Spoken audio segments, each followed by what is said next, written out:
तो बनारस घाट अपनी खूबसूरती के लिए बहुत प्रचलित है, पर घाट के किनारे कई राज लिए बैठे हैं।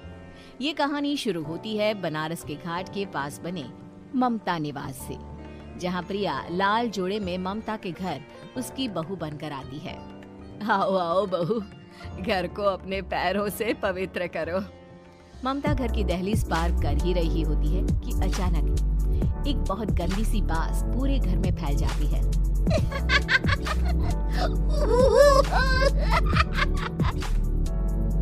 ये बदबू और ये आवाजें, ये कौन हंस रहा है माँ?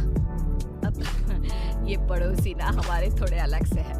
कहाँ हम शाकाहारी और ये मांस मच्छी खाने वाले। छोड़, तू ध्यान मत दे और गृह प्रवेश कर। और हाँ बहू, अपनी सास की एक बात हमेशा याद रखना, इन पड़ोसियों से तो कभी बात नहीं करेगी। अच्छे लोग नहीं है ये। अपनी सास की ये बात मानेगी ना बेटा? हाँ माँ, जो आपकी मर्जी, मैं उनसे बात नहीं करूंगी। अगले दिन प्रिया अपनी पहली रसोई बनाने रसोई घर में जाती है। ये छोटी बात तो नाक में जा रही है। एक काम करती हूँ, खिड़की खोल देती हूँ। प्रिया खिड़की खोलने जाती है। इतने जाले, लगता है इस खिड़की को कभी खोला ही नहीं गया। पर ऐसा क्यों? ओह, नॉन वेज की स्मेल आती होगी ना। 2 मिनट के लिए खोल लेती हूँ, फिर बंद कर दूंगी। प्रिया खिड़की खोलती है। खिड़की खोलते ही उसकी नजर सामने वाले घर की खिड़की पर पड़ती है, जहाँ एक लड़की खड़ी होती है, हाथों में मेहंदी, लाल रंग की साड़ी, बिल्कुल सजी धजी, मानो प्रिया की तरह ही वो भी नई नवेली बहू हो। वो प्रिया को देखकर मुस्कुराती है। हे भगवान, माँ ने तो इनसे बात करने को मना किया था। प्रिया फौरन ही खिड़की बंद कर देती है और तवे पर चढ़े रोटी की ओर देखने लगती है, पर वहाँ रोटी न होकर मछली पड़ी होती है। ये क्या? पहली ही रसोई में इतनी बड़ी गलती। हे भगवान, अब मैं क्या करूं? प्रिया बहुत डर जाती है और फौरन रसोई की सफाई करने और फिर सभी के लिए खाना बनाने लग जाती है। जब वो सबको खाना परोसती है, सब तो ठीक है, मैं बेकार में चिंता कर रही थी। हे भगवान, ऐसे ही बस अपनी कृपा बनाए रखना। रात के वक्त जब सब सो रहे होते हैं, तब प्रिया को पायल की आवाज सुनाई देती है, जिससे उसकी आंख खुल जाती है। ये पायल की आवाज कहाँ से आ रही है? प्रिया उठकर उस आवाज के पीछे छत की सीढ़ियों तक जाती है। तभी उसे बच्चे के रोने की आवाज आती है। प्रिया छत पर जाती है तो क्या देखती है? वही लाल साड़ी वाली लड़की अपनी गोद में एक नवजात बच्चे को घुमा घुमा कर सुला रही है। तभी प्रिया की नजर उसके पेट पर पड़ती है। ओह गॉड, ये तो प्रेग्नेंट भी है। सुनिए, बच्चा सो नहीं रहा है क्या? मैं कुछ मदद करूं? नहीं नहीं, आपके घर वालों को अच्छा नहीं लगेगा, मैं संभाल लूंगी। स्नेहा की गोद से बच्चा हाथ मारकर प्रिया की गोद में आने को छटपटाने लगता है। दोनों घर अगल बगल में बने होने के कारण प्रिया उस बच्चे को गोद में ले लेती है। प्रिया के पास आते ही वो सो जाता है। बच्चे का वो स्पर्श रात भर प्रिया भूल नहीं पाती और अगली सुबह वो छत पर कपड़े सुखा रही होती है। तभी उसे एक औरत इशारा करके बुलाती है। स्नेहा कह रही थी बाबू तुम्हारी गोद में आते ही सो गया। मैं गौरी, स्नेहा की माँ हूँ। बहू, घर आना, बाबू को खिला भी लेना। शाम को जब घर पर कोई नहीं रहता, बच्चे से मिलने के लिए प्रिया छिपकर अपनी पड़ोसन के घर चली जाती है और कुछ देर बच्चे को खिलाकर वापस लौट आती है। इसके कुछ दिन बाद ही प्रिया को पता चलता है कि वो माँ बनने वाली है। ममता की खुशी का ठिकाना नहीं रहता।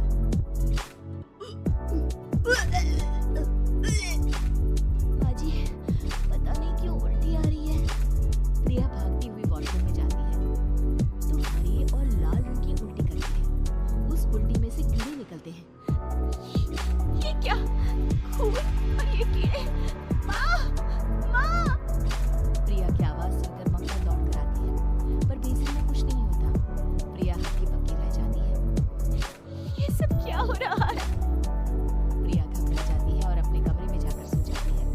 डर के कारण वो इतनी थक जाती है कि उसकी आंख लग जाती है। तब उसे ऐसा लगता है उसके पेट पर मानो कोई बैठा हुआ है। कौन हो? प्रिया के पेट पर एक 5 महीने की बच्ची बैठी हुई थी, जो बुरी तरह जली हुई थी। माँ, तुम ही मुझे लाई ना अपने पेट में? मैं तुम्हारी माँ नहीं हूँ। कौन हो तुम? माँ, देखो मैं चल गई बुरी तरह से। 6 महीने पेट में रहने को भी मुझे नहीं मिला। सहला दो ना माँ। बचाओ, बचाओ, माँ। ममता दौड़कर कमरे में आती है। प्रिया की बातें सुनकर वो सब समझ जाती है। तू कहीं बगल वाले घर में तो नहीं जाकर आई ना बहू? मुझे माफ कर दो, मैं गई थी माँ। उस घर में सब मरे हुए हैं बहू। कई साल पहले स्नेहा उस घर में बहू बनकर आई थी। कुछ ही दिन में वो एक बच्चे को जन्म देने वाली थी। पूरा घर बच्चे के आने की खुशी में खोया था कि एक दिन अचानक उस घर में आग लग गई। सब बुरी तरह जलकर मर गए। गौरी आज भी दादी बनने का इंतजार कर रही है और इसीलिए स्नेहा ने अपना अजन्मा बच्चा तुम्हारी कोख में डाल दिया। ममता ये कह रही होती है कि पीछे से उसके पैरों को एक बच्चा पकड़ लेता है। दादी,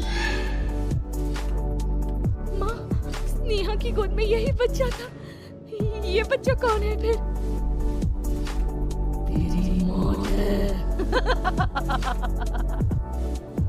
तेरी भी दादी। जिस चीज का ममता को डर था वही हो गया। ममता निवास के ऊपर मौत ने चादर बिछा दी थी।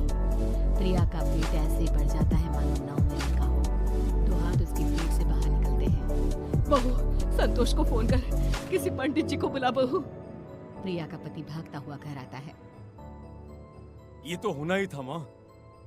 तेरा पाप तेरे सामने आ गया तो तू सह नहीं पा रही है। स्नेहा घर में आग लगी नहीं थी, माँ ने लगाई थी प्रॉपर्टी की लालच में। और वो बच्चा मेरी पहली पत्नी का बच्चा है, मेरा बेटा, जो कि उस आग की चपेट का शिकार हो गया था। मैंने तुमसे ये सब माँ के कहने पर छुपाया था।